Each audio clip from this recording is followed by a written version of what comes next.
stop your yelling, you used to be so calm. You were my number one, but now you're just no fun. I showed you my hand and you played it repeatedly. Oh, and now it's time to go back into me. Oh, I should've known from the start that I was doing something. I should've known right from the start that it would end in nothing. I can't help but feel the way I feel when I'm with you, when I'm with you. I can't help but feel the way I feel when I'm with you, when I'm with you.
I've got a wild side, got a child's mind,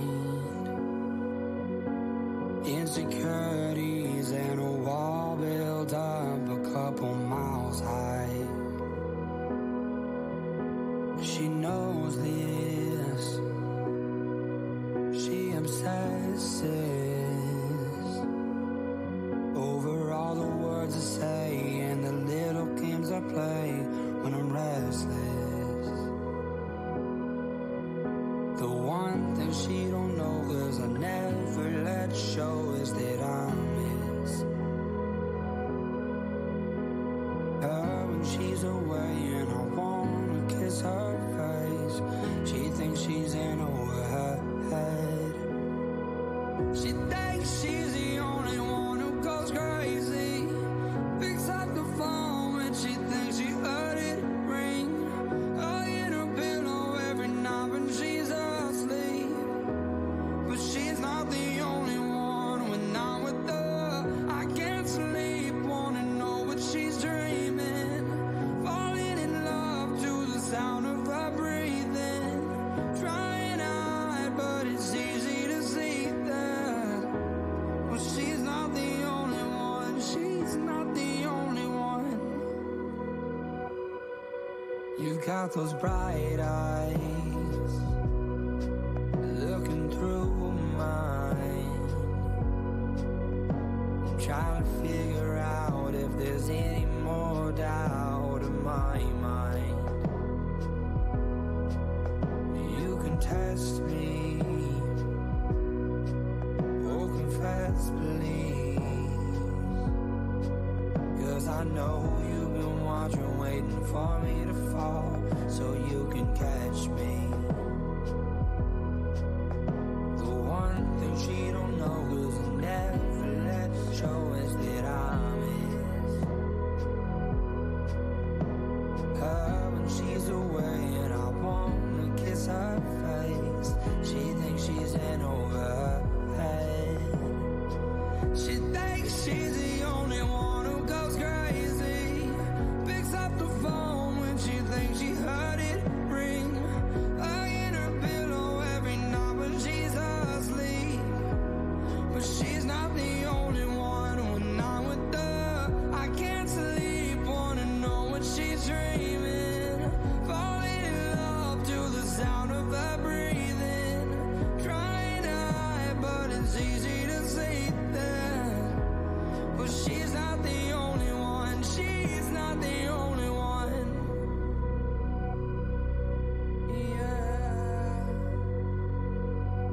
know she's not the only one.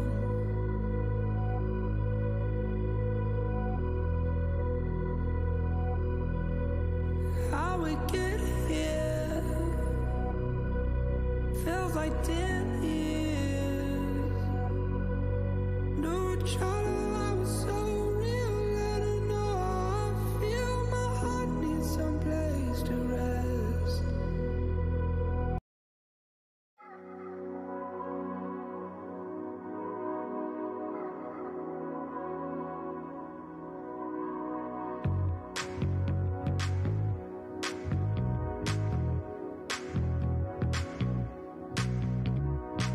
I wanna wake, you got me up, just pacing my room. It's 2 a.m. and you're coming over, and I don't have a clue how to get you inside, but we're gonna hide. Oh Lord, if my parents knew, but baby tonight I risk my whole life just to be close to you. Climb in my window, your hands in my hair, parents liquor you stole, dirty clothes everywhere. It might be stupid, but we don't care. I get caught with you anywhere. Long sleepless nights, we're trying to hide under my covers when you whistle won't walk by. Come on, baby, you know that I need you in my life. Just taking chances is what makes me feel alive. Got you inside, stay tonight. Oh Lord, if my parents knew, but baby tonight I risk my whole life just to be close to you. Come in my window, your hands in my hair, parents liquor you stole, dirty clothes everywhere. It might be stupid, but we don't care. I get caught with you anywhere. Come in my window, your hands in my hair, parents liquor you stole, dirty clothes everywhere. It might be stupid, but we don't care. I get caught with you anywhere.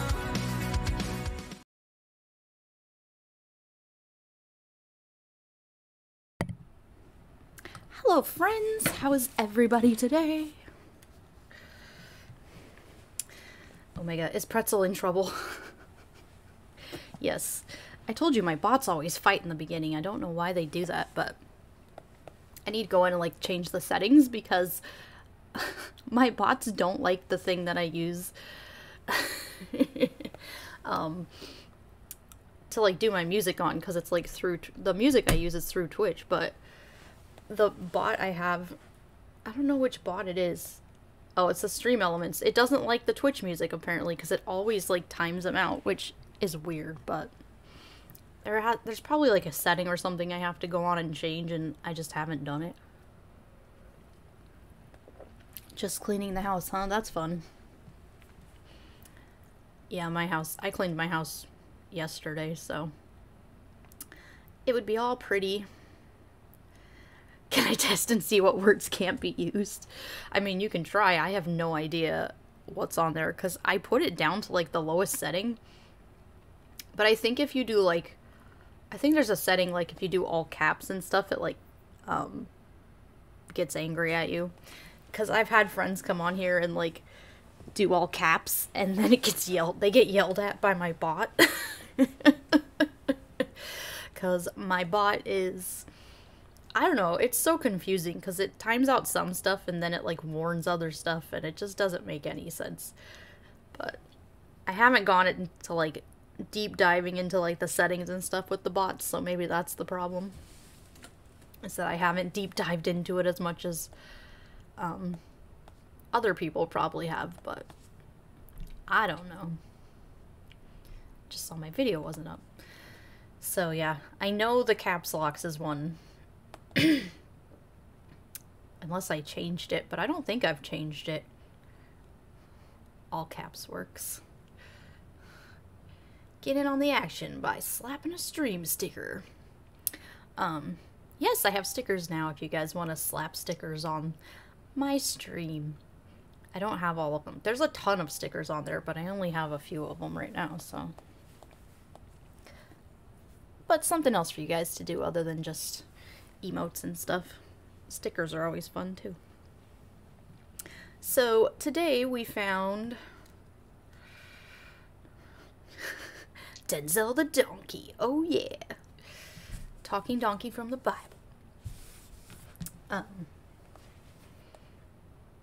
What was I saying? Oh, I found a video. So, I don't know if you guys watch Religion for Breakfast, but I like him a lot. And I found...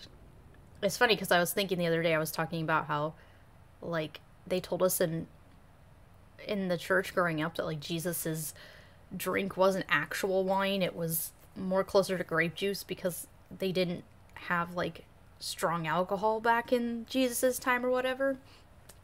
But I thought it was interesting to me because I saw this on Religion for Breakfast and it says, what would Jesus drink? And I was like, oh, that's hilarious because I was just talking about how they were basically telling us in church that Jesus didn't drink, like, actual alcohol. It was closer to grape juice in those days. So I figured we could watch this video and find out from someone who actually, like, studied this stuff and actually knows what he's talking about. And if it was closer to grape juice, as they say, or if it wasn't. But I feel like back in Jesus's day, like, alcohol was better for you to drink because at least, you know, like, I feel like alcohol would have been safer. Jesus is Russian, so he drinks vodka. Yeah, because, like, back then they didn't have ways to, like, you know, clean their water and stuff as well. I mean, you could boil it and stuff, but I don't think they did that kind of stuff. I could be wrong, but I feel like a lot of the water sources around that time period probably were not as clean as, like, we have today. But I also know, like, the Romans did a lot of, like, good stuff to help clean up the cities and stuff, so I don't know how that all works either. Even though they lived in a part that was, like, technically around Rome. It was, like, occupied by Rome. I don't know how much of it actually... I don't know, like, how much the Romans actually did for, like, the smaller populations and the more poverty-stricken populations. But I figured we could at least see what they say about what Jesus actually drank versus whatever they were telling me in church, because I guess for me, I don't know, because I've been told so many different things, so we will see. Takes a cup of wine and says, "This is my blood." From this story comes one of the most recognizable religious rituals in human history, the Eucharist, or communion, or the Lord's table, a ritual during which millions of Christians worldwide consume some wine or grape juice in an act of communion with Jesus Christ. But when Jesus raises that cup in the story... It was so weird to me because I went to a Catholic funeral for the first time. Oh, it was years ago. It's probably like 3 or 4 years ago. Because it's about the time I was in my middle of my deconversion when I went, and we went to a Catholic funeral because my ex-husband's grandma was, like, she was raised Catholic, and she wasn't really a practicing Catholic. It was more like she was raised it, and then she just considered herself Catholic. But she had a Catholic funeral. And it was so weird because they did, like, the whole, like, Eucharist and all that. And watching people, like, drink out of the same cup and... Ugh, it just grosses me out. Because, like, I grew up Protestant where, like, you get your little tiny cup and you get your little piece of bread and, like, you're the only one who touches it. And seeing people, like, drink out of the same cup and stuff, like... It really disgusted me because I'm like, oh my gosh, like, I could never do that. But I guess if you're raised in it and you're used to it, like, that's not a big deal, but... No thanks. What did the gospel writer imagine was in there? Sure, the original Greek text simply says oinos, meaning wine, And it's pretty safe to assume that they meant red wine specifically, otherwise the whole "this is my blood" analogy really doesn't make much sense. That is true. But today we're going to be connoisseurs. Red wine is just too imprecise of a term.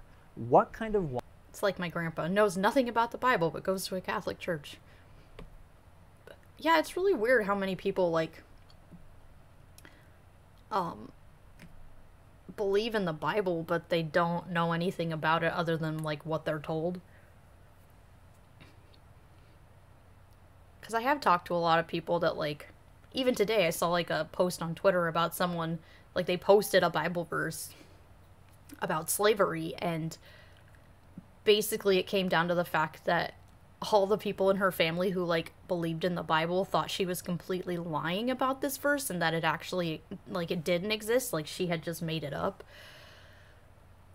But it's just crazy to me the amount of ignorance towards the book that they claim they follow for their lives that they have, because it's like, if you're gonna follow something all your life, you probably should at some point like read it and make sure that it is something you want to follow versus, you know, them telling you in church what it says. Because like they said, they can cherry pick all they want and turn certain scriptures into things that really aren't what they're saying, which I feel like happened a lot growing up. Because when I look back and like hear sermons and stuff now, I can see like, oh, they cherry picked this verse out of, you know, this whole chapter that wasn't even talking about that thing. They just decided to use that verse alone and then make a sermon out of it, and it doesn't make any sense outside of the context that it was actually written, but they try to make it make sense. So it's really weird to me, and I don't understand the logic behind following something without knowing what you're actually following, or, you know, blatantly not even knowing that there are certain verses in your book that you would totally be against, but you don't even know are in there. So Wine would an ancient Judean drink in the early 1st century CE. Like today, a bunch of different wines were available to a 1st century Jew. The Talmud lists over 60 different types of wine. The Roman geographer Pliny the Elder mentions over 150 different kinds. So with this many options, the best we can do is identify some likely candidates for the Holy Grail's vintage. Dr. Patrick McGovern, a leading archaeologist of alcoholic beverages, hypothesizes that some Judean wines in the 1st century shared a similar flavor to dried grape wines like the Amarone wine from northern Italy. These are made by first drying the grapes on straw mats for a few months before pressing them. Drying the grapes concentrates the sugar, making for a very sweet, very dark red, and very raisiny tasting wine. Archaeological evidence for dried grape wines stretches back to the Iron Age during the... I'm not a big fan of raisins, so I feel like raisin tasting wine would not be good. But I'm sure there's some people who would love that, so... height of the Kingdom of Judah. A jar discovered at Lachish, a southern Judahite city, was stamped with the inscription, "Wine made from black grapes." Another jar from this same region was stamped with the words, "Very dark wine," which may also reference this type of wine. Now, of course, these artifacts are centuries older than the time of Jesus, but this... I mean, that would kind of make sense for, like, the blood red and saying this is my blood, because if it was a darker red, I feel like it would be a lot more relevant to it, you know, looking more like blood as opposed to like the lighter reds or whatever. That is very interesting though. This style remained popular during his lifetime under the Roman Empire. The Romans made a raisin wine called passum, described in detail by the Roman agricultural writer Columella. And we should look to the Roman Empire for evidence to try to answer this question, what would Jesus drink? Judeans were definitely importing Italian wine. For example, wine jars from Masada, a fortress and hangout spot for King Herod the Great, were presumably imported directly to him from Italy. So our candidate is a super dark blood red wine that is archaeologically attested in the region and known to be produced by the Romans. But don't go opening a bottle of Amarone and think that you're drinking Jesus juice. Ancient wine was very different to what you can buy. Jesus juice. Alright, I might have to make a... Maybe I'll make a sticker of that one. Jesus juice. By today. First, let's talk about the additives. Modern wine connoisseurs might be surprised to hear that everybody in the ancient Mediterranean world mixed their wine with all sorts of stuff.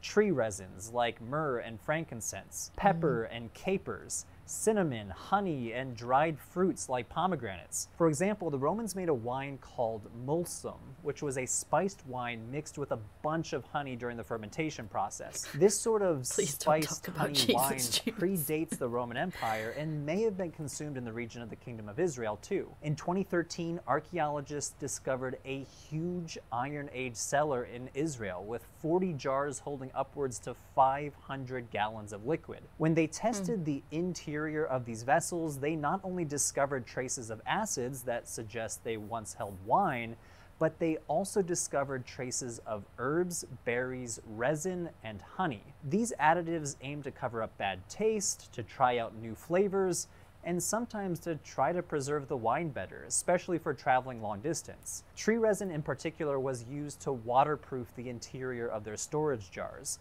For example, resinated jars have been discovered up and down the Levantine coast, especially around the coast of Gaza and southern Israel. This unavoidably imparted a tree resin taste and aroma to the wine, but that's not necessarily bad. Even today you can find a white wine from Greece fortified with tree resin called retsina. Dr. McGovern claims it tastes really good, but it's an acquired taste. So that Last Supper wine may have been raisiny and resiny, and it might also have been... That's so weird. Raisiny and resiny. Those are two flavors that I just don't think sound good at all. But I'm not a raisin fan, so maybe that's why. And I don't know what, like, tree resin even would taste like, but it doesn't sound like it's... I don't know. It doesn't sound appetizing or, like a good taste, but I could be wrong. There's a lot of things that I haven't tasted that probably taste good, but I just have never tasted them before. Been diluted. Both the Greeks and the Romans diluted their wine, mixing 1 part wine with... Leon appears reading from his Book of Shadows. Yo. The resin would taste woody. Yeah, probably. I'm not a person that, like, understands taste very well because it's so funny, when I first moved to the city that I'm in, like, I got a job in a cafe and I had to, like, taste all of the coffees, and I'm not a coffee drinker, and to me, like, coffee just is gross to me. Like, that's just... I don't like it. So... But we'd have to, like, test all of the coffees and then tell people, like, what they tasted like. I could not tell the difference because I didn't like coffee, and to me, they all tasted like coffee. So, you know, that whole, like, it tastes this way or whatever, like, I guess I just don't get that. Or maybe I just didn't understand it when coffee, because to me, coffee is gross and I don't like it. But who knows? I don't know. I guess I'm just not one of those people that pays attention to, like, what certain things actually taste like.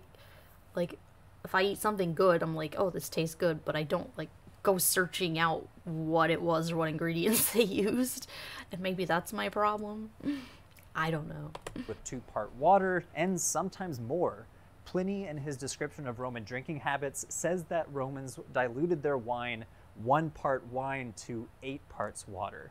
And sometimes they even diluted it with a bit of seawater for flavor. Diluting wine with water may have been done to help the taste. A team from Wrocław University in Poland attempted to recreate Roman wine using recipes. I guess that's why they probably told us in church it was more closer to grape juice, because it was so watered down that they probably didn't consider it, like, alcoholic in the way that we considered alcohol today. But it's still not grape juice. Like, that's just a flat-out lie. Like, there was alcohol in it. Well, and they try to get away with that in church, too, because they don't want people to drink. Because some people think that drinking is a sin. Even though it's blatantly obvious in the Bible that, you know, even Jesus drank wine, so it's not a sin for grape juice for the kids, party for the adults. Yeah, it's not a sin to drink, just drink. It does say in the Bible not to get drunk, though. And that's one thing they always told us, too, was like, and that's what's so hard is, like, they'll say things like that where it's like, oh, like, it's okay to drink, but you just can't get drunk. And then there's other people who are like, you shouldn't drink at all because, you know, the whole slippery slope thing, like we talked about the other day with, you know, living together and sex. Like, there's always slippery slopes for everything because Christians, for some reason, think that people are incapable of having self-control if they're not Christians and they don't believe in God. Even though I find the opposite to be true. I mean, a lot of Christians I know have gone down those slippery slopes and they just feel guilty and horrible their whole lives. And then there's a lot of people, I'm not saying everybody, but most Christians I know have gone down some slippery slopes and then they just feel terrible about who they are and then they end up running back to God. But I don't see that as much, at least where I've been in the atheist community, it doesn't seem to be as big of a problem. And I think atheists, you know, see that, like, they're responsible for their own actions, and they have to take responsibility for the things they do in life, so they don't just push it onto God. It's kind of like that accountability thing, because I feel like in Christianity, there's no accountability for the things that you do. Because you can just give it to God and he'll take it away, or you can just, you know, say you were in a bad place and run back to God or whatever. God works through flawed people. People saying Trump is godly. Yeah. But there's no accountability in Christianity because you don't have to, you know, find things or, you know, say it was your fault that you became a drunk or whatever. You can say like, oh, and this is the thing that really frustrates me about religion is like they use it as a scapegoat because they'll be like, oh, it wasn't me who, you know, got drunk. It was me without God, and that's why I got drunk. It's because I didn't have God in my life, not that, you know, you had the capability to have that self-control and you chose not to have it. It was like, no, I just didn't have God in my life, so I wasn't able to have self-control. Because people without God are incapable of having self-control over their own bodily anatomy or bodily autonomy and the ability to do things. And it's just gross because it just puts all of your problems onto something else and then just hopes it just goes away. And it's a major, major scapegoat. And Christianity is a huge scapegoat. Because like they said, like, people like Hitler can go to heaven because all he has to do is say a prayer and he can go. And it doesn't matter about all of the atrocities that he did on Earth. And it's gross. Oh, I didn't do meth on my own free will. I tripped and fell on the needle. Oh my god. Yeah. I just don't understand it. The deliverance ministry is all about blaming Satan for everything. Yeah, the accountability in Christianity is... it's a nightmare scenario because it puts all your problems on something else. Mostly it puts all your problems on an invisible being who supposedly is just going to forgive you for doing those things regardless of what those things were. When, you know, you look at humanity and there are some things that just people cannot be forgiven for, like, or should not be forgiven for, because there are atrocities that have happened that some people just, they don't deserve that. And the fact that Christians think it's okay that they do deserve that, even though they know the terrible things they've done, but he knows we're gonna do those things. I don't know what the last word was supposed to, it says dough.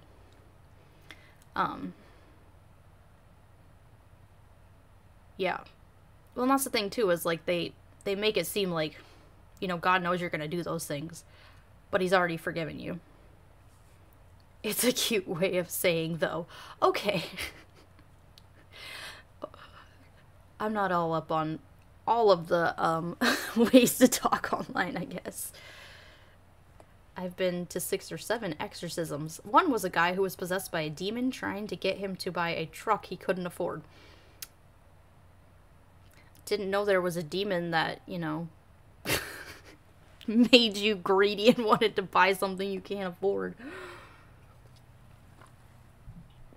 That's an interesting one. Yeah, I just don't. I don't get it. And I don't know how grown adults can think it's okay to just say your problems are happening because you don't have a relationship with something you can't even prove you have a relationship with, as opposed to, I'm a human being. I made a mistake. I messed up. I need to be the one to fix this. Like, I don't need to run to some deity or some, I don't even know, whatever you want to believe in to get me out of the situation I'm in. You alone have that power and that ability to do that. And I think that's why we have a lot of people who are grown-ups who, you know, don't take responsibility for their own actions, and they don't see what's wrong with, you know, doing whatever they want to do and then continuing to live the same lifestyle that they continue to live, because for them, at the end of the day, it really doesn't matter how they live, because as long as they say that prayer and they're forgiven, like, they can go to heaven. And that's one thing that I never understood, is, like, if one prayer can just, like, completely get rid of everything, then why wouldn't people just be living however they want to anyway? Because they can just say that at the end. And then they're all like, well, what if you died in a car wreck? And, ugh, it's just ridiculous. YouTube link of a short video of an exorcism. Ugh, that's creepy, man. It's so funny, too, because a lot of the exorcisms that I've seen, like, yeah, you can send the link if you want. Sorry, I didn't answer. I just went off on a tangent. Yes, you can send me the link. But yeah, I've never seen, like, an exorcism that wasn't just utterly ridiculous. All the exorcisms I've seen, they either seem like actors or they seem like frauds, or even, like, mentally ill people that just don't know how to deal with, you know, the chemicals in their brain that is messing up and misfiring and stuff. Screams at a poor person for 3 hours. Yeah, I just don't. I mean, all the ones I have seen, they don't seem realistic to me, or if they are, it seems like it's just an excuse people give because, once again, they don't want to, you know, look into the accountability, or even just people having, like, you know, mental issues. Which is weird, because I have read a lot where they say, like, if someone goes and does an exorcism from, like, the Catholic Church, like, they have to have all these medical records and stuff, but the sad part is that there are people that really need help, not the BS they get. Yeah. Honestly, unfortunately, in America, we don't have great access to healthcare, especially mental health care, which I wish everyone had better, you know, we had a better healthcare system, because I think a lot of people in America struggle with mental health, and we need to have those types of things available to everyone and not just certain people who can afford it.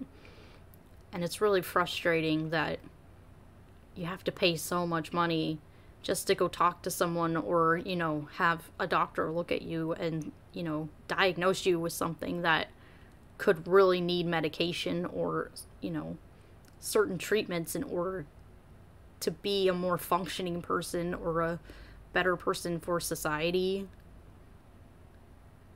I mean, I'm not 100% mentally healthy. Like, I have extreme anxiety, and, you know, it sucks. Like, it's not something that I like, but, you know, I pay a lot of money to, you know, go see a therapist and to have, you know, the medication I need to not lose my mind over things, because I'm so anxious about everything all the time. But it's not cheap.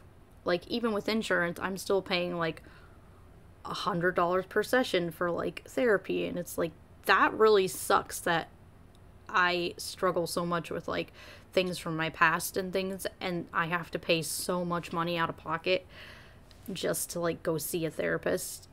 to like deal with those issues that I have. And I wasn't able to do that when I was younger and I had all these problems because I didn't have insurance and I didn't have money, so. My wife and I both have benefits that cover her meds and seeing a professional. Her meds would cost $400 a month. Oh my god. Yeah, it's ridiculous. That is one thing I really hate about America is our healthcare system really sucks. And for someone who does have to have meds, you know, I have to have meds to keep my mind like calm during the day, and I have to have meds to sleep at night because I like once my brain gets going, it doesn't stop. Like, so those are things that like I need in my life to function as a person, and it really sucks that it costs so much money. But at the same time, like I need those things. It's not like a want. I feel like a lot of the issues in America is like the pharmacies and stuff think we just want medication. And it's like, I don't want medication. Believe me, if I could live my life without it, it'd be great. But I do much better with it. So US often has cheaper meds, but at least I can get a heart transplant. Yeah. No, it was ridiculous because like my first child had failure to thrive. And he almost died because he literally threw up for the first 3 months of his life, everything he ate.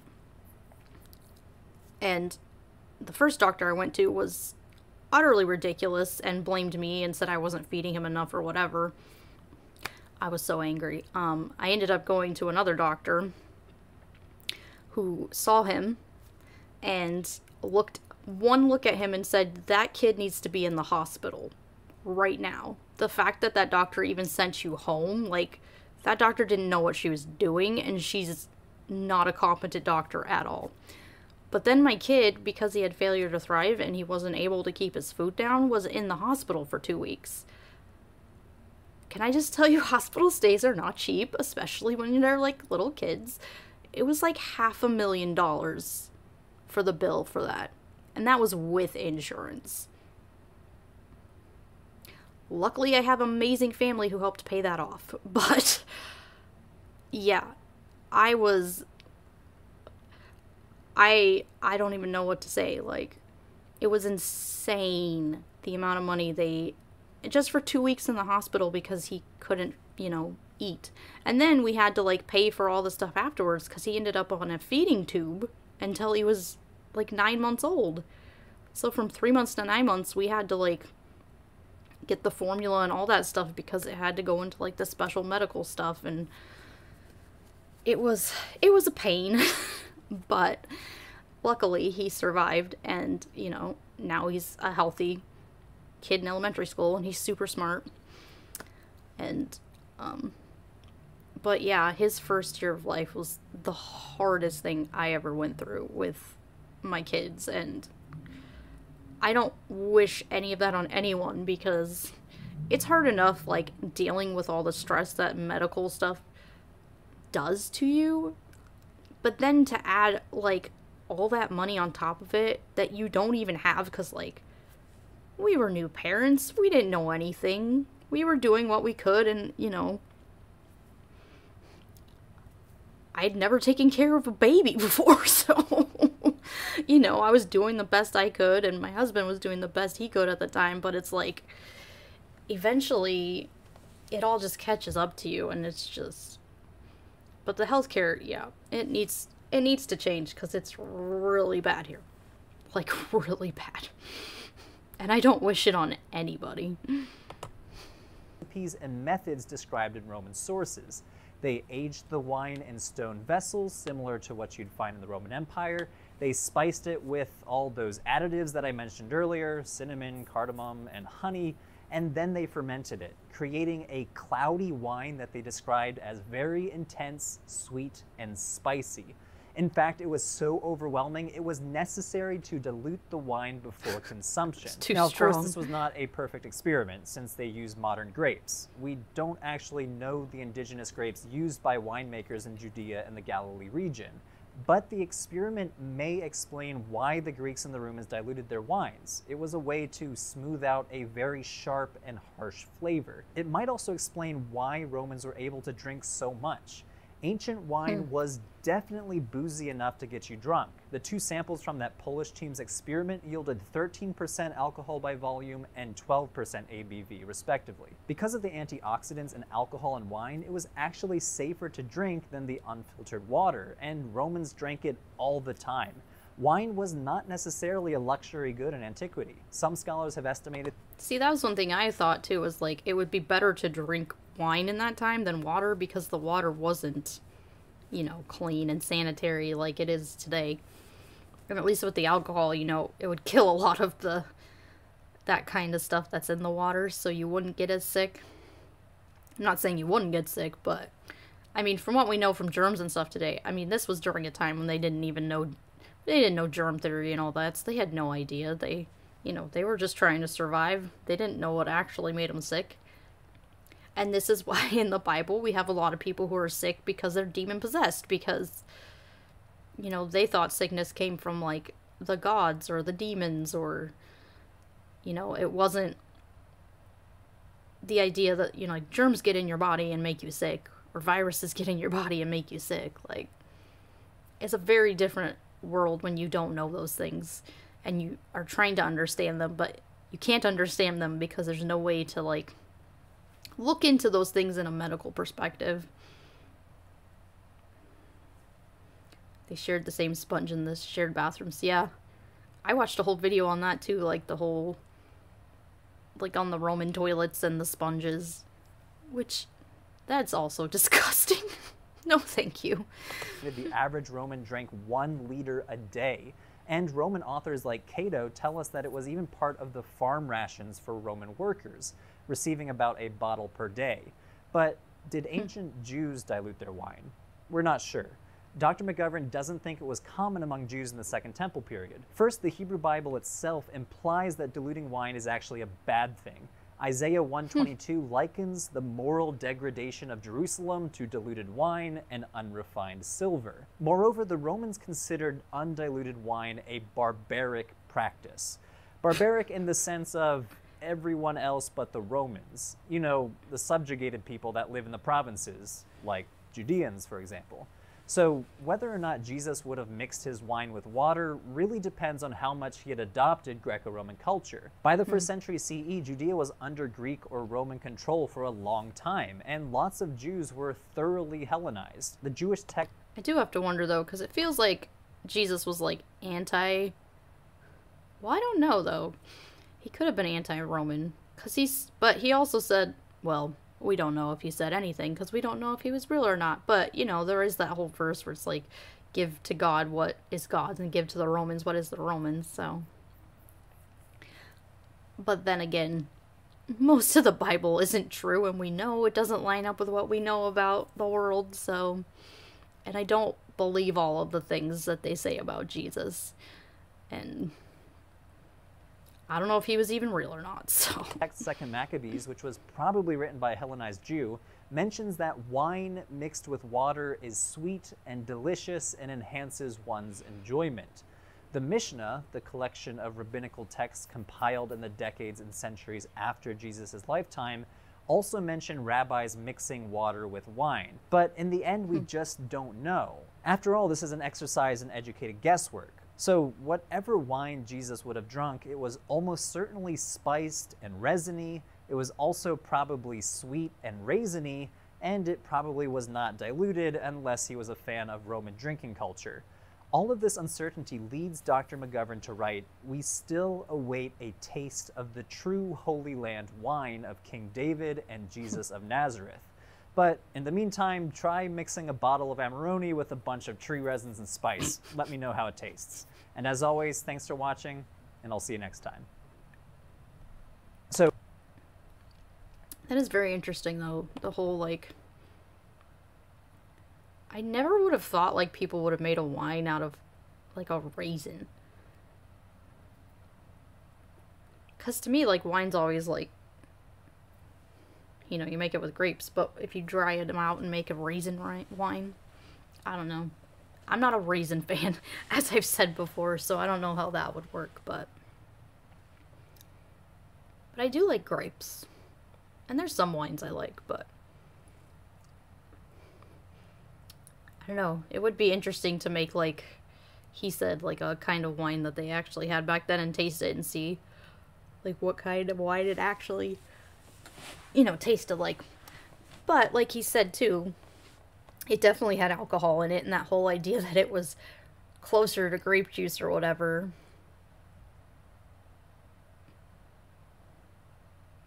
You can just put it in the chat.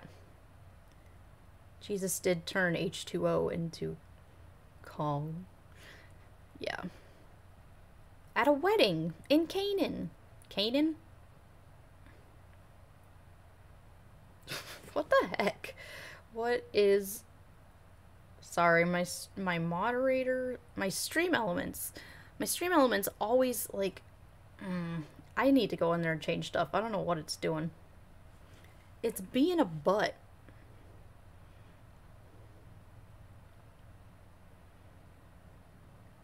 Sorry, Omega, I don't know what it's doing. So I said I need to go in and change, like, the bot stuff, because I don't know why it's being the way it is and why it, like, blocks certain things and then other things it doesn't. It just doesn't make any sense. And I have them all on the lowest, like, moderation, but they still... I haven't really had any problems. I've had, like, a few bots in here, but that's it. I haven't, like, had anybody come in and, like, cause issues, so... I don't know why it's being like that, though. It shouldn't time anybody out for that kind... for just talking, but... I don't know. If you can't send it on here because it's being dumb, you can send it to my, either my Twitter or you can send it to my email, which is overprotectedatheist@gmail.com. I don't know why it's not letting you talk. Alright. I have another Ray Comfort video for us, too. This one is, this is what's wrong with other religions. It's just funny to me that this is the problem with Christianity too, is like, they'll slap all these, like, it's the sacred movie corn.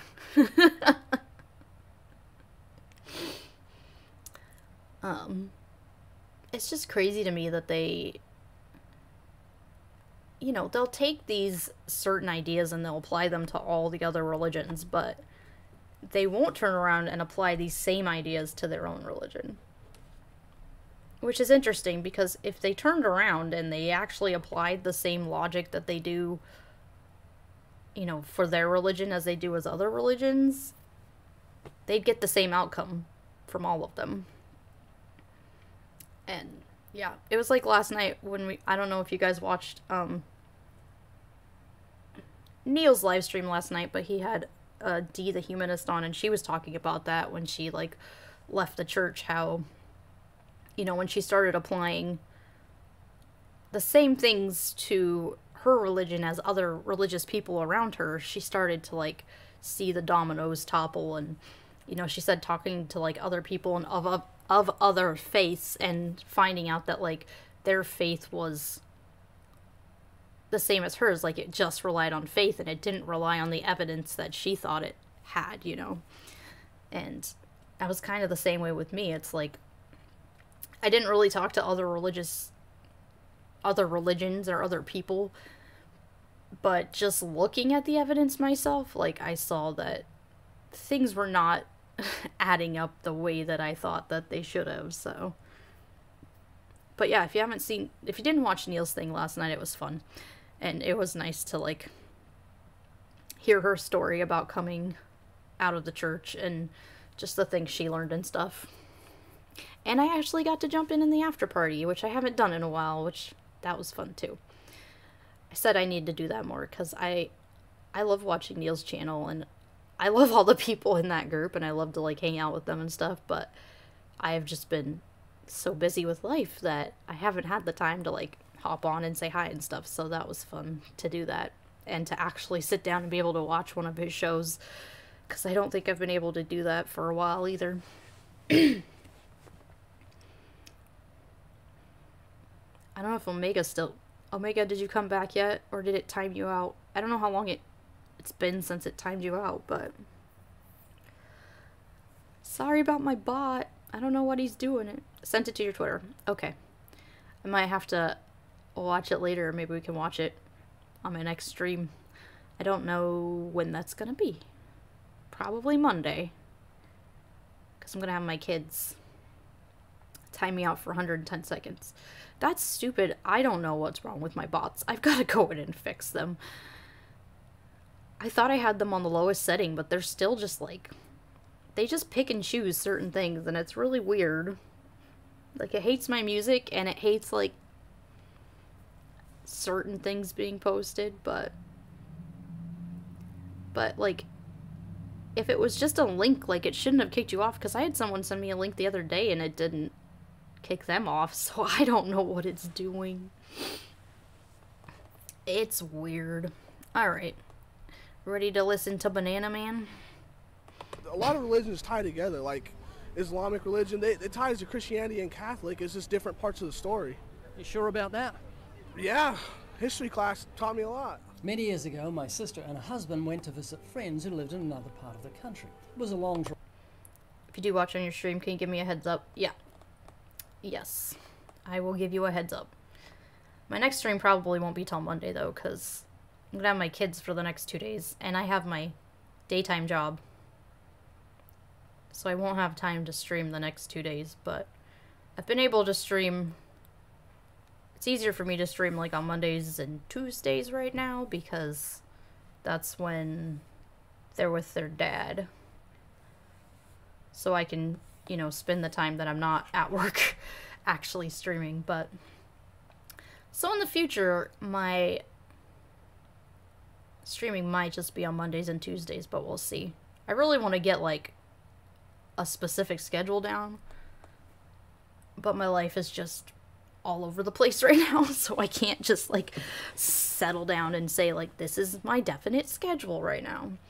But hopefully I'll be able to do that in the next month or so once I get like a real schedule, life schedule, where I like know like I work from this time to this time and I'll have free time this time. And but right now I don't have that. It's just all over the place. So right now I'm just going by the times that I have, which right now is afternoons because I work the lunch shift now. So, but we'll see what happens. Things change every day for me. I never know, which sucks because I have a lot of people that like, you know, want to come on here and actually watch live, and I feel like they never know when I'm going to be on because I just don't have that set in stone yet. So we'll get there. One day I will have a good time to just have it at this certain time and everybody can be on at the same time. But, and I mean, I guess that's what VOD is for too, is so that people can go back and see it when they're not able to see it live. But it's a lot funner when everybody's on and we can all chat and stuff too, because having everybody in the chat's nice. Drive, when they got to the small town, they realized that the address they had for their friends was actually a box number. They didn't know where they lived. They could have driven all the way home, but instead they decided to stay. They waited till late into the night when every light went off in this little town and one light was left on. They went and knocked on the door, and it was the right house. Their friends were waiting up for them. There's only one light that shines in the darkness, and that is Christianity, because it's the only religion that offers forgiveness of sins. Hinduism cannot. I feel like a whole town would not turn off all their lights. Like, even when I turn off my lights, I still have my lights on outside. I don't know. I know it's probably just an analogy to make his point that Christianity is, like, the only religion that's true, but... And I don't know if the whole, like, Christianity is the only religion with forgiveness. Because I haven't looked into other religions that, you know, might have that same concept. I don't know. I guess, like, Islam and stuff does too, even though it's just, I mean, it's the same God, but not this. It's so confusing. It's so hard to, like, explain that to people, where it's like, it's based off the same God, but, like, they have like, different sets of rules and stuff.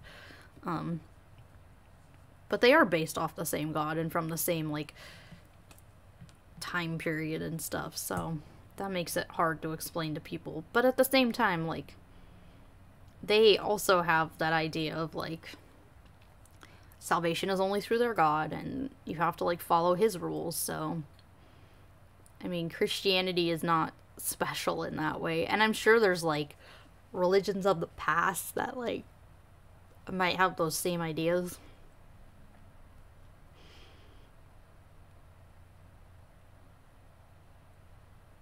It's just amazing to me that, like, a lot of the religions that I have studied have very similar backgrounds, and it almost comes to a point where a lot of them just get mixed, because, like, Christianity is a mix of, you know, Judaism, and then, like,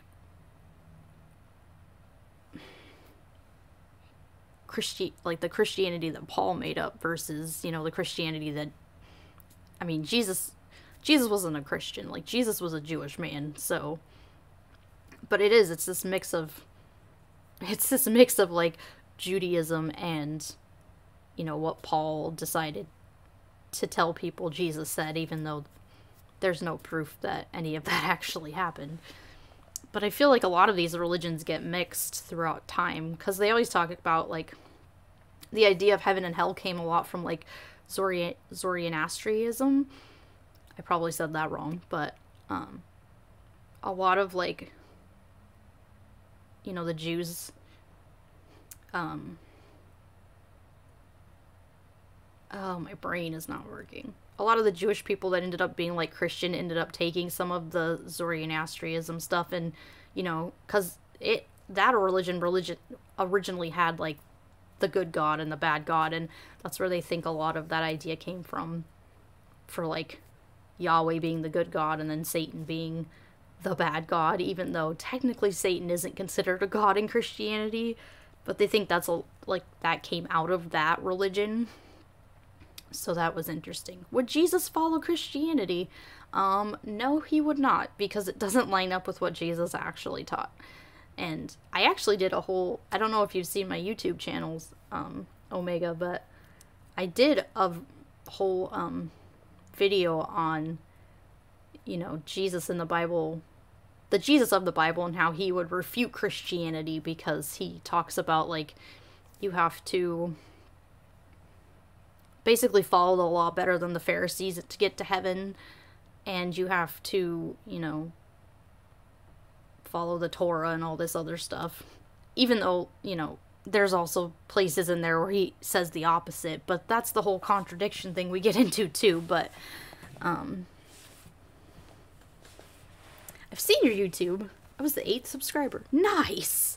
Yeah, yeah, I did a whole, it's called Jesus Refutes Christianity. I don't know if you saw that one, but I gave examples of, like, things that Jesus said that show that he was a Jewish man, and that what Paul taught was not in line with what the Jesus of earth taught, if he did exist, because the Jesus of earth was very much a Jewish man, and he said you had to follow, you know, the law, and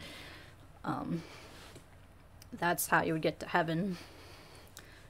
But then Paul came along and changed all that, because he's like, oh no, like, this celestial being came down and told me something completely different than the Jesus that you guys all follow. And so no, I don't think Jesus would have followed Christianity, because it goes against what he was raised with and what he believed, because he was a Jewish man.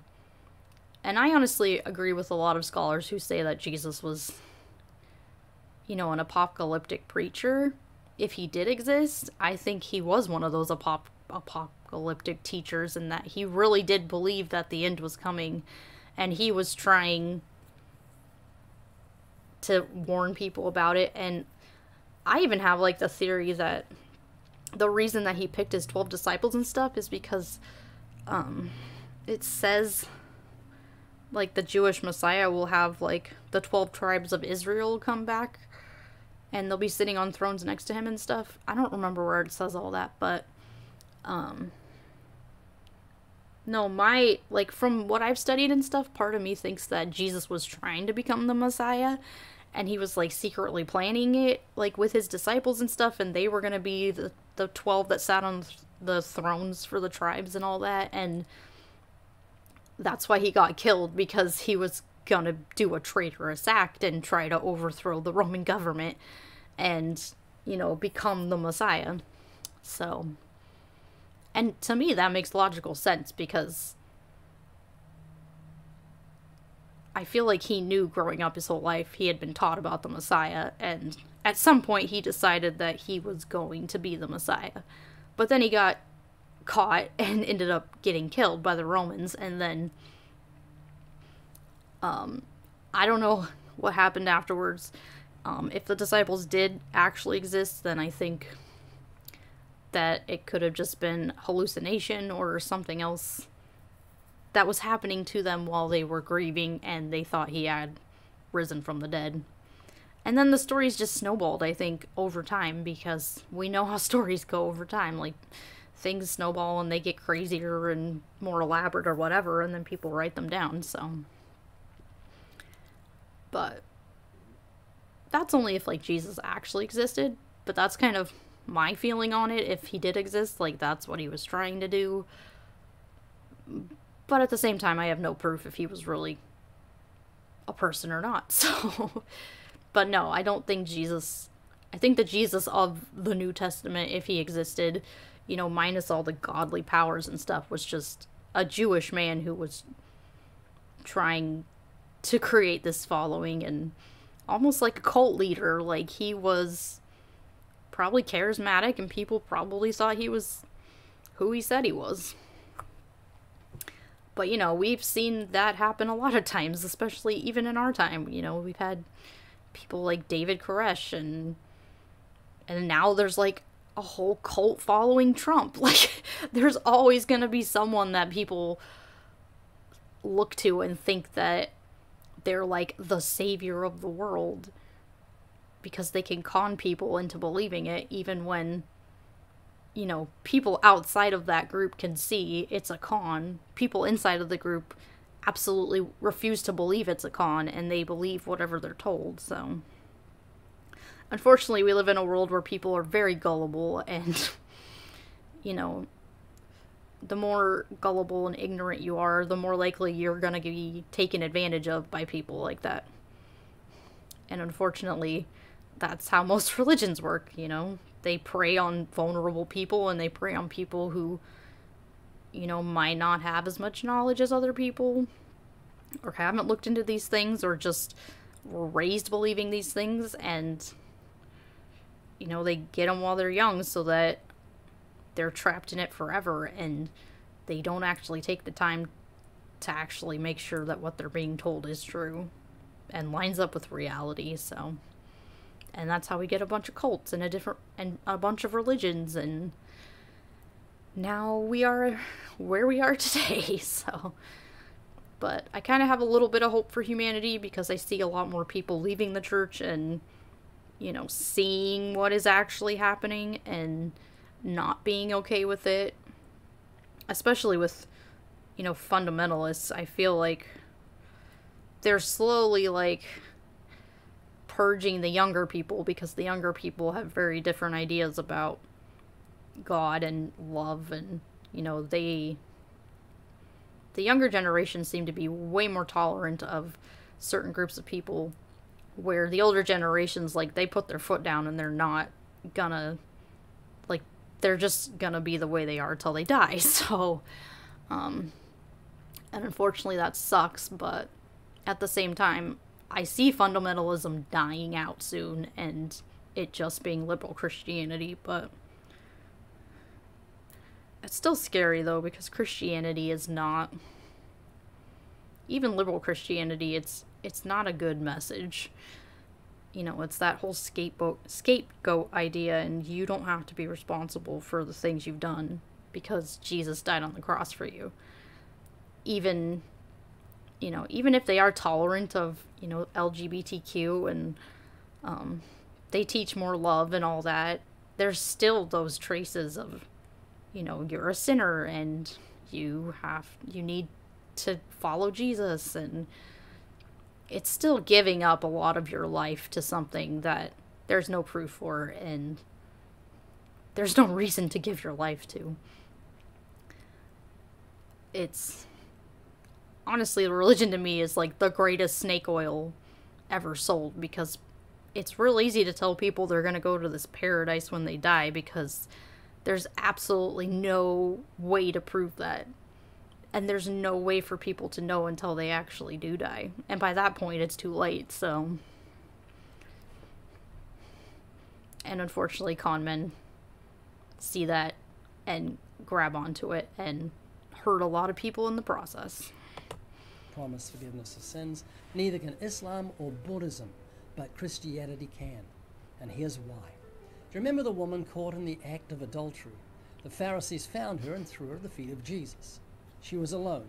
Should somebody tell Ray that this verse was added way later and was not in the original Bible?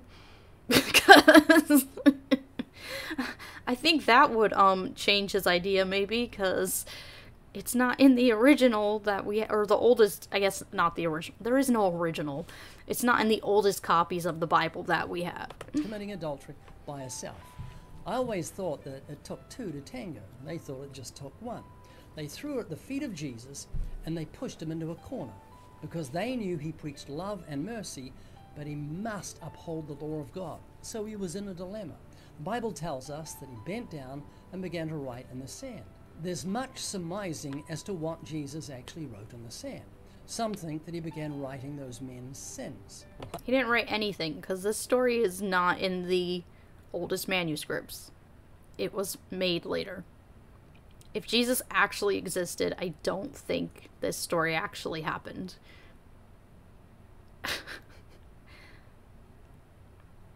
This is what gets me about Christians too. They don't even know anything about their own Bible and how this story was, you know, added at a later time. And that if Jesus was a person, then this probably didn't happen. Just the writer of that gospel decided to write that in. I think he would have been there for a long time. I'm convinced that he wrote the Ten Commandments for a number of reasons. Number one, they began to lead from the oldest to the youngest, being convicted in their conscience. That's what the commandments do. The work of the law is written upon our heart, the conscience bearing witness, the thoughts, the meanwhile accusing each other or excusing each other. And what else does God write with his finger? The Bible tells us that the Ten Commandments were written in stone, speaking of the permanency of God's law. But here Jesus writes with his finger in sand, reminding us of the sea of God's mercy washing away our transgressions. Jesus stood and said, "He that is without sin, let him cast the first stone at her." They left, and then Jesus turned to the woman and said, "Woman, where are your accusers?" And she said, "None, Lord." And he said, "Neither do I accuse you. Go your way and sin no more." That is such a picture of salvation. This woman had no choice. The law drove her to the feet of Jesus. The Bible says the law is... I mean, if we didn't have the law of sin to begin with, and the whole idea that women were property, we wouldn't have had this problem in the first place. Like, that woman should have been able to sleep with whoever she wanted. The fact that the law states that she can't and that she was going to get killed for it is utterly ridiculous. Like, women should have the ability to do what they want and not be put into boxes of, you need to be a wife and a mother and that's it. They're people too. And that's the thing I hate about the Bible too, is that women are not people in the Bible. Regardless of what any apologist says or anyone who defends the Bible, women are not people. They are property. They didn't think women should have rights at all. And I mean, it hasn't been that long that women have actually had those rights, if we look back in history. So, this whole idea that, I don't know. I don't know where the idea comes from that women aren't property in the Bible. They are flat out property. And that's why I don't understand women who actually, like, defend the Bible, because you are literally defending a God who said that you are worth less than a man just because you were born a woman.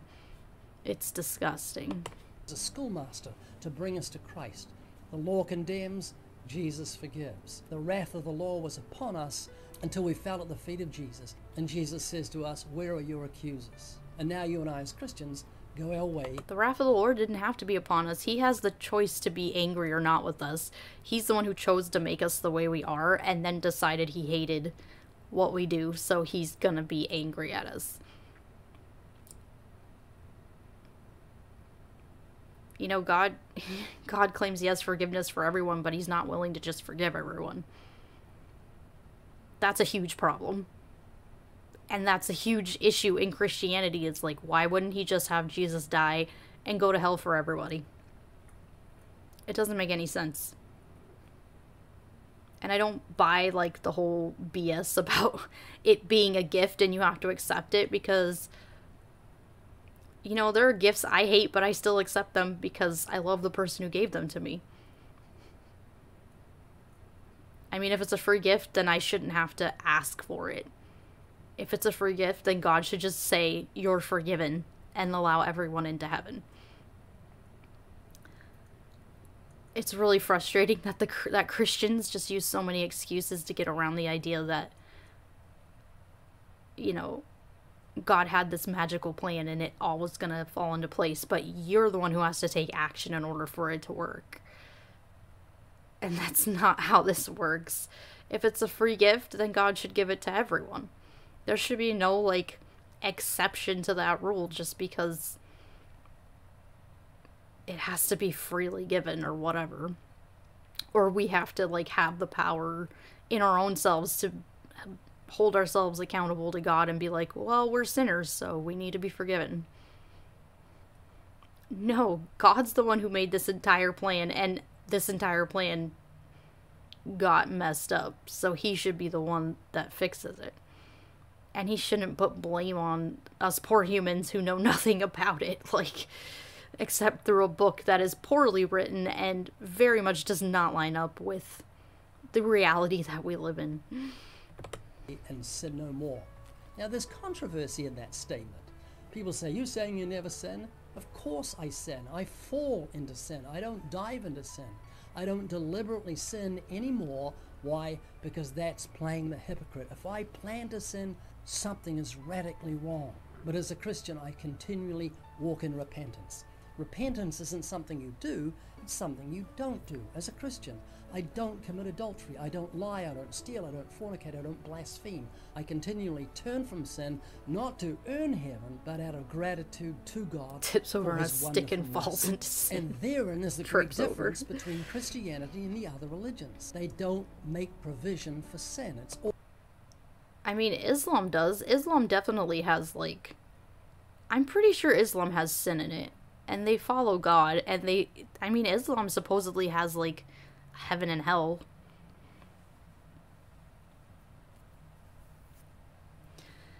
Oh, it's just, the amount of work they put in to defend their own faith, but, you know, completely leave out what other other faiths claim they believe. So I said I need to look into, like, other religions and see if they have that whole idea of forgiveness, because I'm pretty sure Islam does, and I'm pretty sure Christianity does. And him saying that Islam doesn't is really weird, because I'm pretty sure, I don't know if it's all, but I guess Islam, there are things that you're supposed to do. There's, like, the 5 pillars or whatever, so maybe that's what he's talking about.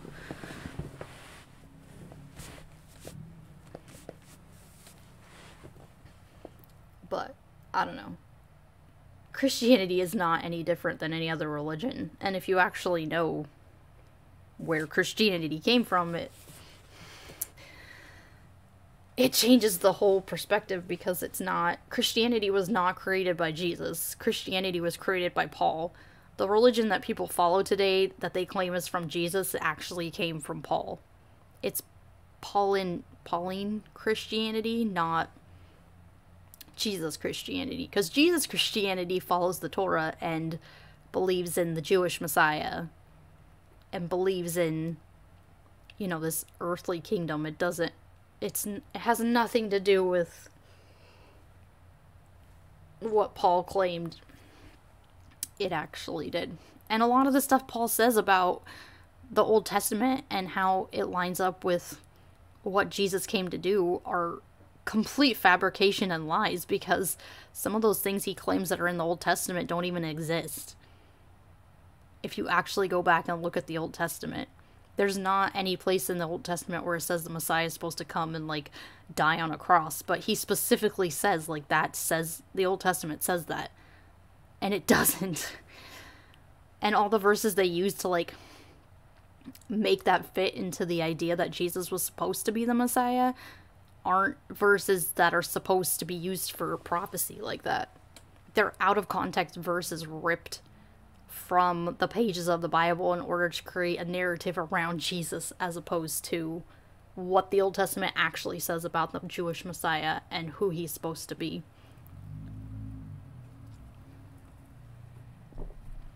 So,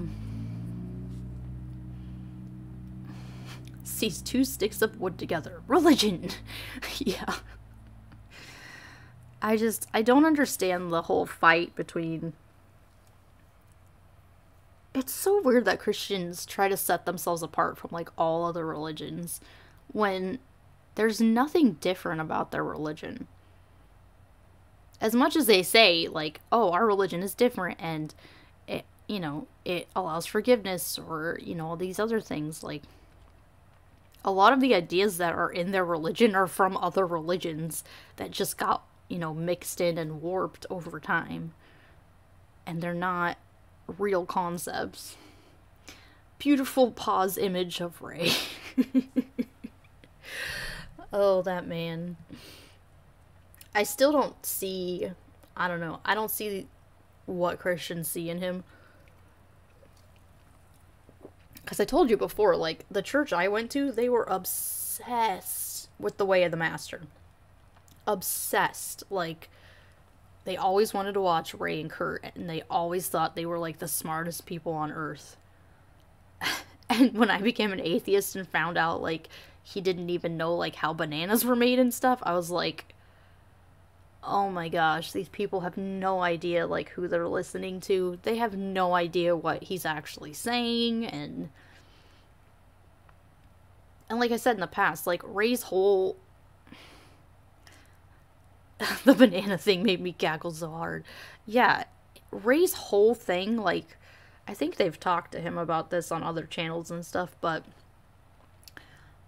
his whole thing is about converting. It's not about having a conversation. And I think I've said this before too, like, his entire, like, you know, go out in the street and talk to people, it's not about having conversations with people and actually seeing what they believe and, you know, why they believe it and stuff. Like, street epistemology is, it's very much the opposite. It's like, I'm gonna get in your face and I'm gonna tell you about the gospel and I'm gonna tell you what's right until you believe it. And it's almost like a militant evangelical way of preaching the gospel to people, and it's horrible and it's wrong and it's not something you should do, but I mean, that's his whole, I don't even know what you want to call it, but it's weird. And I just don't know what he sees. And I think, I don't remember if I remember this right, but I also think that I heard that he was raised Jewish, which makes it even weirder, because if he really was raised Jewish and now he's a diehard Christian, like, Ray wants a banana in my mouth so badly. Gross. Yeah, I don't understand. Well, and I guess I do. If he really thinks that this is all just about converting people and not actually digging into the deeper things. And who knows? Maybe he honestly doesn't believe it and he's just using it, you know, to sell stuff. That's just an opinion. I'm not saying it's true, Ray. I'm just saying it's possible. I can never get enough of Ray. He makes me laugh. He's so ridiculous and just so... Like that plane video we watched, like, I don't understand the mindset. And maybe it's because I do understand. Like, they know that Christians are going to listen to this and believe it. And, you know, a lot of these things that they do, it's not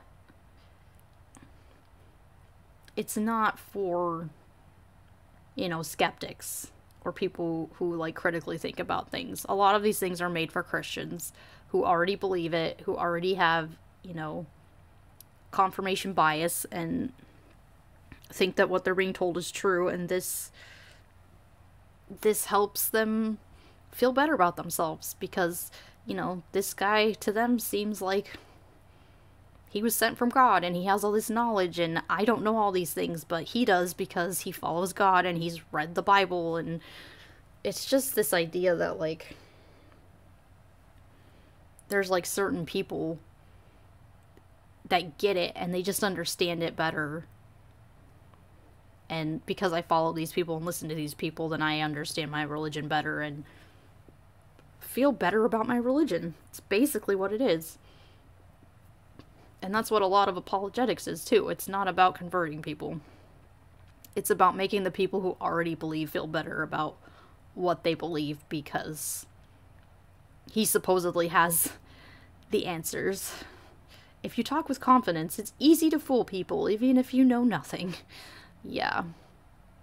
Well, and, you know, I've talked to a lot of atheists who are like, you know how easy it would be for me to just go back to the church and sell books? Like, seriously, people make millions of dollars off this crap because people believe it. And, you know, you talk to all these atheists and they're like, yeah, it would be so easy and I would be a multimillionaire. But you know what? It's not worth it because I have integrity and this is not okay to be lying to a bunch of people. And I totally agree. It's like, why would I sit there and lie to people about truth and reality and all this stuff when I know my life is better not being a Christian? I would not go back there, and I would not want other people to have to go through that either.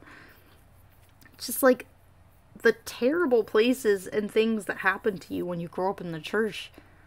I don't want that to happen to anybody.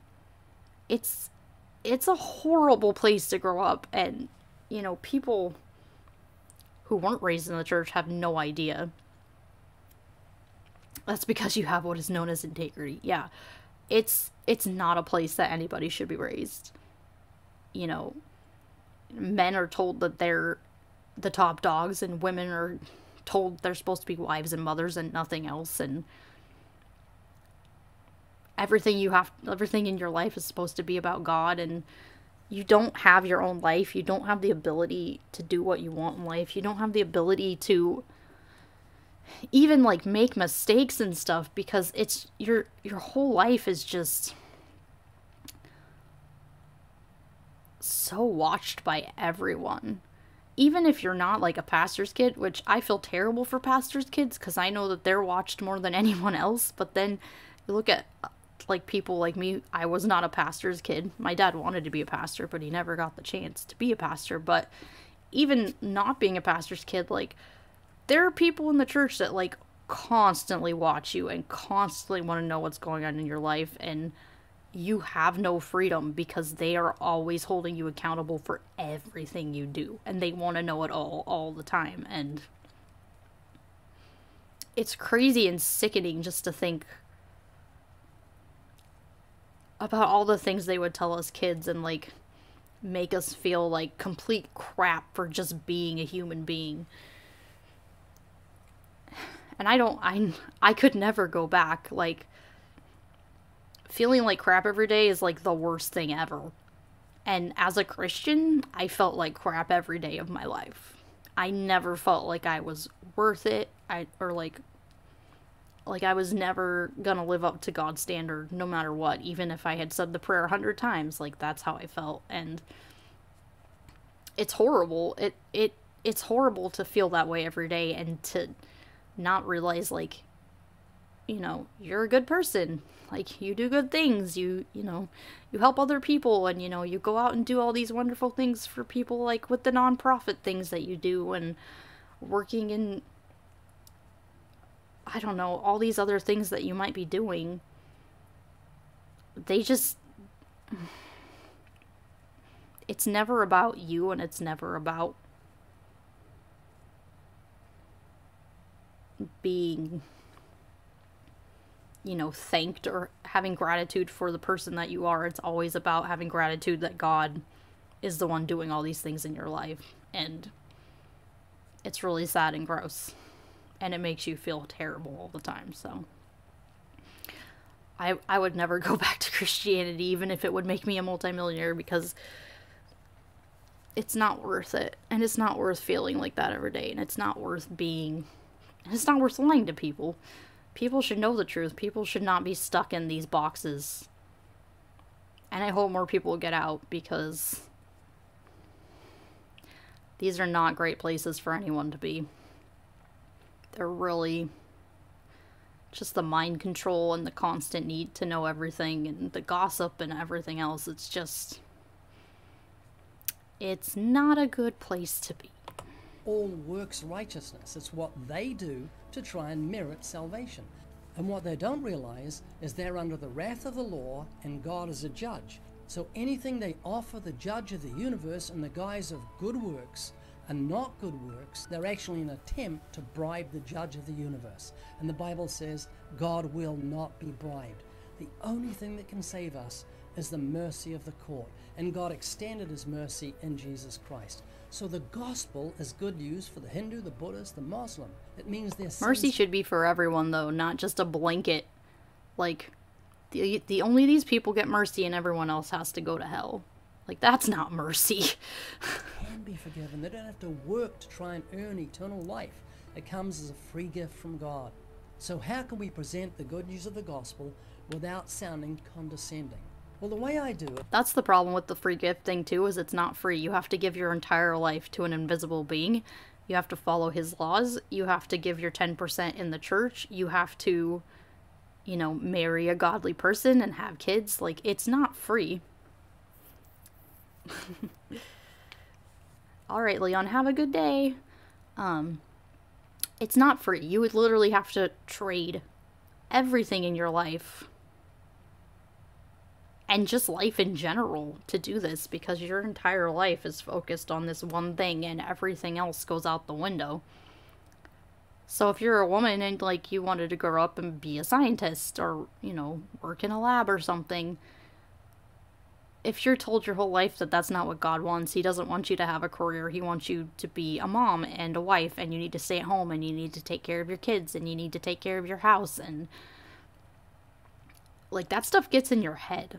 And it makes you be like, oh, I need to do these things because that's what God wants. He doesn't want me to go work in a lab. He wants me to be a mom and a wife and stay home all the time. And it's a detrimental thing to society, not just for, you know, that one person, but for society in general, because, you know, who knows what that person could have done with their life if they actually had the ability to go do the career that they wanted to do. I mean, what if that was the person that was supposed to cure cancer or something and they never got to do it because they were obsessed with this idea that they had to be what God wanted them to be versus just living their lives? Like, that's a major problem, and it's a major issue in society, because it really does hurt people in the future with things that could be done or accomplished through someone that will never get accomplished because they followed this invisible thing that they have no proof exists. But as you just say to someone, if I was to offer you $10 million or a parachute, which would you take? Oh my God. Most people say, oh, give me the $10 million. That makes sense. And you say, let's change the scenario a little. It's the airplane let's again. Say you're in a 100-story building on the 100th floor. And like with the World Trade Center, a plane has hit the building and it's on fire. So you've got a choice. Oh. You can either burn to death or jump 100 stories. Why would he even bring up 9/11? That is so... That is disgusting that he brings up people's tragedies to make people believe in Christianity. That's not okay. So I'm offering you two gifts, $10 million or a parachute. Which you're going to take? They'll say, give me the parachute. Why? Because their life depends upon it. So the function of the law is to show the sinner he's like someone in a high building that's burning. He's without hope. The wrath of the law is upon him, and if he dies in his sins, he's going to be damned in hell. That's when you offer the parachute. That's when you offer the Savior. The Bible says, riches profit not on the day of... He should have just offered the parachute in the beginning. And then you just keep it with you the rest of your life. Like, that's how it should be. That's a real free gift. Like, here's a parachute that I'm going to give you. At some point, you're going to need it. I don't know when. But keep it on you at all times, and you're going to be okay. That's how it should be. How about not setting the building on fire? Exactly. Like, there's lots of other scenarios that can happen here, right? The fact that you're only focused on the scenario that they alone have to have salvation to be saved is ridiculous. I mean, we shouldn't even be having this conversation at all. Like, Christianity should not even exist, but unfortunately we live in a world where, you know, people believe in religion. So, unfortunately, we have to put up with this kind of stuff. And we need people to know that it's not okay. Because these people are using this to sell you crap and to make you feel like they have a cure for something that was created by man that has no remedy, because it's not really, you know, it's like man created like this virus, and the only cure for the virus is to believe in this invisible, you know, thing that's going to come and kill the virus. But if you don't believe in the invisible thing to come kill the virus, then the virus is going to kill you. And it's like, well, how am I supposed to believe in something that, you know, isn't there and you can't see and you don't have a relationship with? Like, this, the whole idea that it's a relationship is a two-way street, period. And if you don't have the other half of that relationship there, then it doesn't work. And that's a huge problem in Christianity, is they claim it's a relationship. It's a relationship with your own brain. And you don't even realize it until you step outside of it and go, oh, I was literally just talking to myself for 27, 28 years. That wasn't God, that was me. Wrath, but righteousness delivers from death. Jesus can forgive sins. The Son of Man has power on earth to forgive sins. Only the grace of God in Christ can make a man or a woman righteous. When we come to Christ, He clothes us in righteousness. Our sins are forgiven. That's what happened to the woman caught in the act of adultery. The wrath of the law was upon her justly. It called for her blood, and it drove her to the feet of Jesus. That's the function of God's law, and it can do the same today. Now watch this. What's the difference between Christianity and the other religions? Do you know? All the other, not well, except for some, but a lot of religions tie together. Like Islamic religion, it ties to Christianity and Catholic. It's just different parts of the story. You sure about that? Yeah, history class taught me a lot. You're English? No. Australian? Do you want to be on or not? Come and jump in. No, not today. I just like to have a good time. Your dad? Yeah, that's my pops. If I was to offer you $10 million or a parachute, which would you take? $10 million. I hate jumping. I'll take 10 million. You take, obviously. That's Yeah. common sense to take. I'm going to change the scenario. You're 100 stories up, and just like with 911, a plane has hit the building. The only way this works is if we completely change the scenario. Not, you know, let's give you the scenario first. The problem with the Bible is, like, it doesn't give you the scenario first. It just claims to give you the scenario first. And that scenario we know isn't true because we have records that distinctly tell us that those things couldn't have happened the way in which they claim they happened, or didn't happen, because we have history that tells us those things did not happen. So, unless you want to completely go back and, like, try to rewrite history to make it fit the Bible, there's no way that's ever going to happen. And it's on fire. You can't get out. You'd have to jump 100 stories. Now I offer you $10 million or a parachute. Which would you take? A parachute. I'll take the parachute. Of course, because that $10 million is useless to Yeah, you. very useless. I'm going to show you the difference between Christianity and the other religions, so bear that analogy in mind. Are you in mortal danger? Is your life in danger? No. I think it is, and I'm going to tell you why, okay? And if I can change your mind about that, I'm doing you a great favor, because then you can do something about it. Okay. Do you think you're a good person? Yes. Sometimes I'm not. But, I mean, have you lied and stolen? I've lied before, yeah. Have you stolen? Yeah, I've stolen a Hot Wheel before. Yeah, we're looking at the 10 Commandments. That's how you tell if you're a good person. Have you used God's name in vain? That's the third commandment. All the time. All the time? Why do you do that? Because I got a cussing problem. You can ask my dad about it. You got a cussing problem? So Yeah. why don't you just stay with normal cuss words? Why would you use God's name? I don't know. Sometimes I use it, sometimes I don't. Would you use your mother's name as a cuss word? No, Why not? because that would be weird. It'd be a terrible thing to 'Cause use it'd your be weird. mother's name instead of using the filth word that begins with S. If you hit your thumb with a hammer, you want to express disgust. It would dishonor her because you respect your mum, but you don't respect God who gave you life. Yeah. You've taken his name and used it to cuss. It's called blasphemy, so serious, it's punishable by death. Appreciate your patience and your honesty with me. Jesus said if you look at a woman and lust for her, you commit adultery with her in your heart.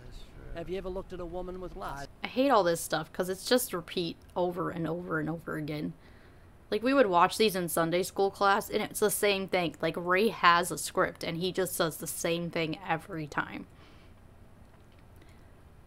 That's why I was shocked, like, when I watched someone like, last time that we watched, where the guy actually, like, was trolling him and, like, telling him, like, hey, no, like, this doesn't make any sense.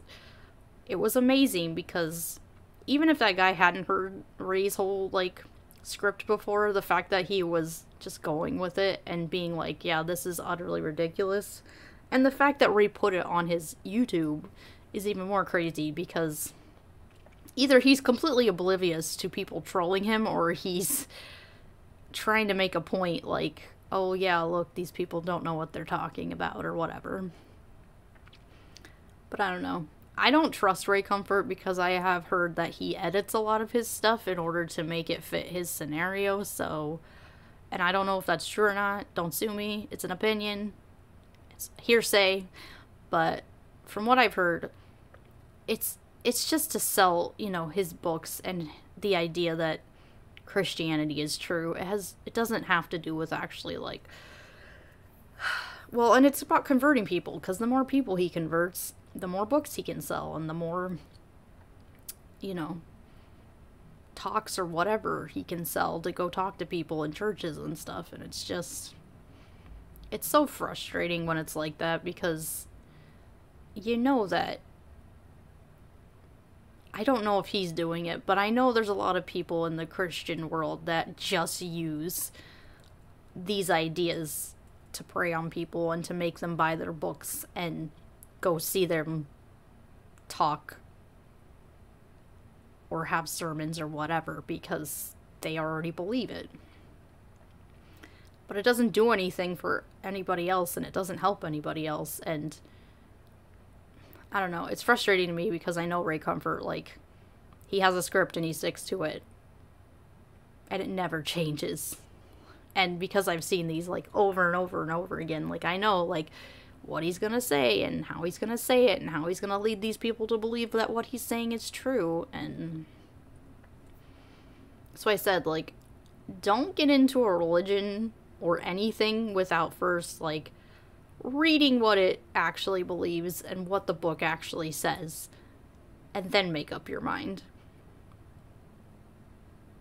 As opposed to how Christians do it, where it's like, no, we need to just prey on the vulnerable and the weak and the people who are more gullible and who are not going to go read the book and who are not going to make sure that what we tell them outside of or inside of church, that they only believe what we tell them in the church, and, you know, they don't go out searching for answers on their own.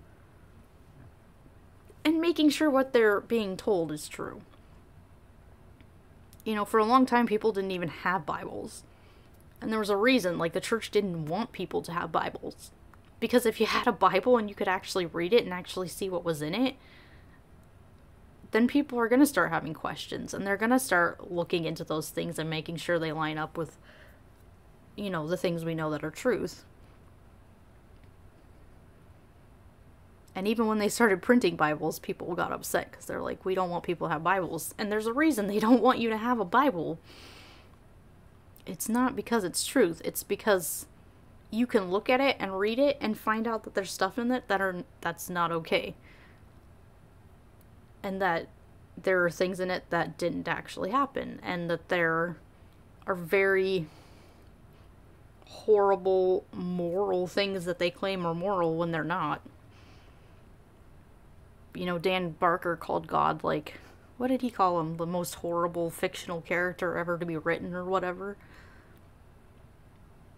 I mean, it's, if you look at it, yes, he's a bloodthirsty war god, and it's scary and disgusting, and it's sad that so many people get sucked into it, and it's sad that so many kids get sucked into it. Not just sucked into it, but also, like, from birth are indoctrinated with this stuff. You know, I was one of those kids. I was indoctrinated from the time I was born that this was truth, that this was real, that everything in the Bible happened. And if I strayed outside of it, it was Satan trying to, like, make me feel like what I knew was wrong, or that God was wrong, or he was just trying to get me to not go to heaven. But the truth is far, far different than that. It's not this idea that Satan's gonna take your mind and, like, turn you into this satanic person who worships Satan and follows him all the time. And the truth is, they don't have the evidence that they claim they have, and they don't, you know, have the things to back up the religion that they think they have. And certain people in the church, I'm sure, know that, and they made up these excuses so people don't go and look. But in today's world, we have the ability to look at the Bible. We have the ability to look at history. We have the ability to look at science, and we can, you know, make those decisions for ourselves. And, you know, through my own logic and through, you know, looking at things and really diving into them and making sure that they were true, I found out that the religion I was raised in wasn't the true religion like I had been told. So, but I mean, I feel like that's every religion ever, though. Like, we're all gonna be in that spot eventually. If anybody's raised in religion, you're gonna be in that spot where you have to make that choice, and you have to decide whether you're gonna believe it or not. And I'm glad a lot of people are starting to wake up and realize that belief is not a good way to, you know, trust in something being true. It takes more than faith, and it takes more than just belief. There has to be evidence. There has to be, you know, something concrete to stand on. It's funny because you think about the Bible story where they're like, you need a firm foundation, and it's like, yeah. Unfortunately, the Bible doesn't have that. It doesn't have that firm foundation that people think it does. So all it takes is for people to go look at, you know, what we know about the world and realize that this is a flawed book written by human beings who knew nothing about the earth being round, or, you know, how the universe came into existence, or even basic history things that they completely get incorrect that we know don't line up with, you know, real history that we have. The Bible wasn't written for people in today's society. I'm sure people back then had no idea that we would even exist. I mean, people back then thought it was the end of the world. They thought that, you know, it wasn't going to last very long. And they had very different viewpoints on a lot of things because they didn't have all the evidence for things that we did. Yay, my hot water tank is working. Not stream related. I'm glad you have hot water. That's good. I would not like to not have hot water because I like to take really hot showers, so I have to have hot water. But yeah, I'm glad I live in a time where not only women have freedom, but a lot more people have freedom, and we're able to choose what we want to be. And I don't live in the Middle Ages where I would be burned at the stake for being an atheist and a woman. So I'm very thankful for that every day, and just thankful that I can come on here and even say stuff without, you know, there's other places in the world where you can't be an atheist. You can't have a YouTube or a Twitch channel and say I'm an atheist, or, you know, the government would come after you, or the people in your religious community or whatever. So just having that freedom and that ability to do that is awesome and fun. And if the Bible is true, then I'm screwed because of the incomes. Like, the Christians are going to come and take out all the atheists, but oh well. I doubt that'll happen. I don't think it is true, and I don't think any of that's going to happen. I just think it's funny to think about, but yeah. I'm glad to be where I'm at, so. I think I'm done with Ray, though. At least for now, because it's always the same thing. I hope you guys had fun. I had fun. It's a good day. I probably won't be back on until Monday, because I have to work the next 2 days, and I got my kiddos, and it's hard to stream when they're around, because they're loud and noisy, and, you know, they want me around. So, spend some time with them, and hang out, and help them do homework and stuff, so. Probably won't be back till, if you've seen one Ray video, you've seen them all. Yeah, pretty much, because they're all the same. Even like his, I don't know if you saw the video on, he did a whole video on like atheism. I don't remember what it's called, but yeah, it's the same thing. It's just him talking to people on the street. Have a good weekend with your kids. I will, and I will see everybody on Monday. Yeah. I normally do my spiel here, but I might just go. It's dinner time. I need some dinner. See you guys Monday. Have a good weekend, everyone. Bye.